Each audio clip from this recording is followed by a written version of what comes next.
Hi everyone, welcome to our presentation to SkLearn by Steve, Dominic, and me. Today we're going to talk about the SkLearn package by first looking at what machine learning is.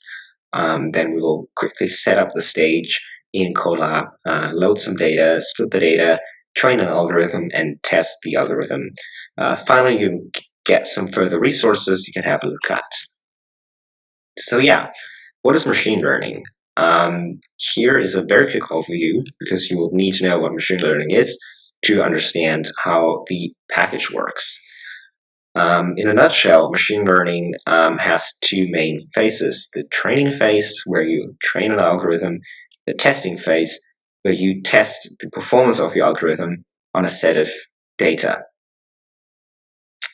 So in order to perform these two stages, you will have to split your original data into a training data set and a testing data set. In order not to bring any bias into this training data and testing data set, we use a random seed that randomly selects data into either the training data set or the testing data set. Here's an example of how the training process of the algorithm might work. So here we are facing the training data set, which consists of an input X and an output Y. The job of the algorithm is to figure out the relation between the input X and the output Y. So what could this relation be in this very easy simplified case? So you might notice that the output C, which is the letter, is 2 steps behind the input A, and that D is 2 steps behind B, and that I is 2 steps behind G in the alphabet.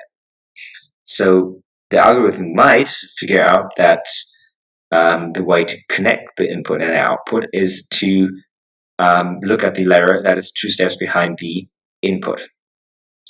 Practically speaking, we will never know what the algorithm found out this pattern to be, what pattern it found.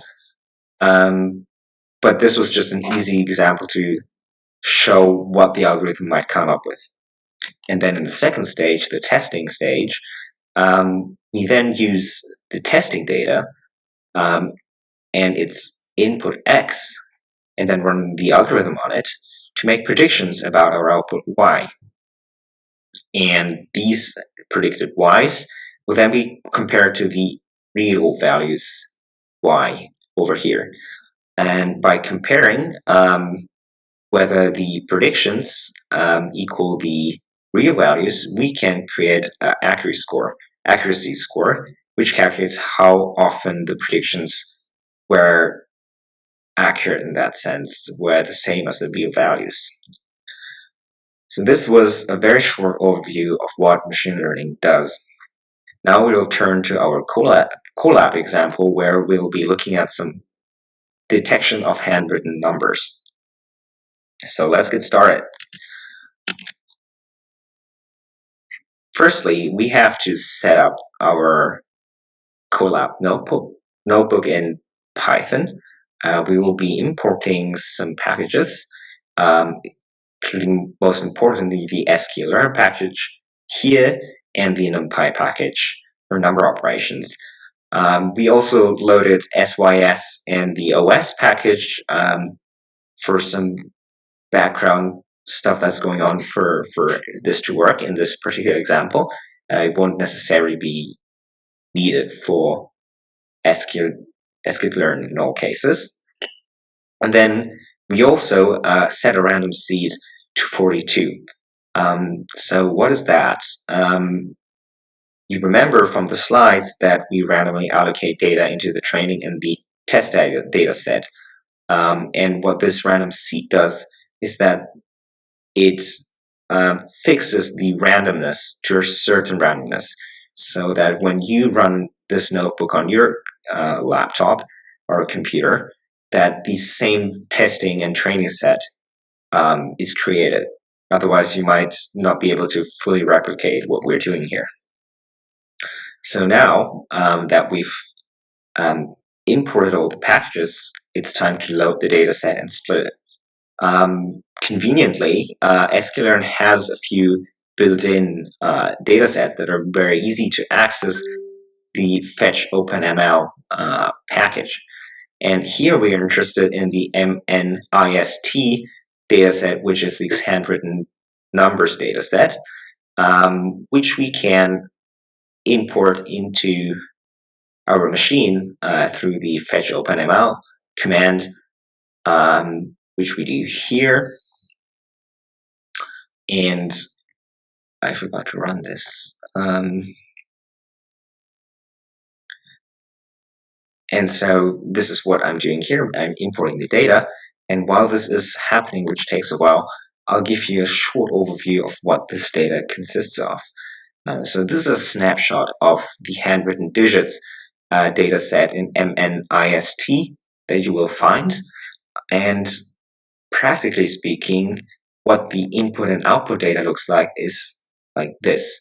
So here you've got the input, and the digits you can see in this picture have been broken down into pixels with different shading, and then there's been a number allocated to it, which is the output. So this is the X input values our machine learning algorithm will see, and these are the output values for each of the inputs that the machine learning algorithm will have to deal with in the training stage and also the testing stage.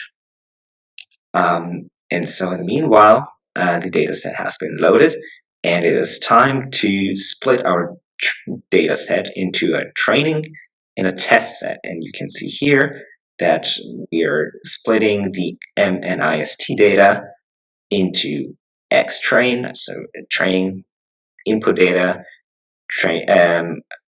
testing input data, training output data, and testing output data.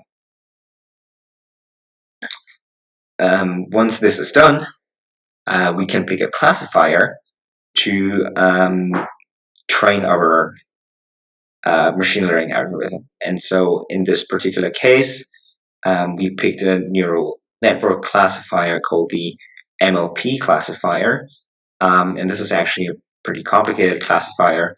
However, we picked it because the runtime is very low, and we're not very interested in understanding what the algorithm does in our particular case. And so here we first load our MLP classifier from SkLearn. And then in the second stage, we use the training data to train this MLP classifier.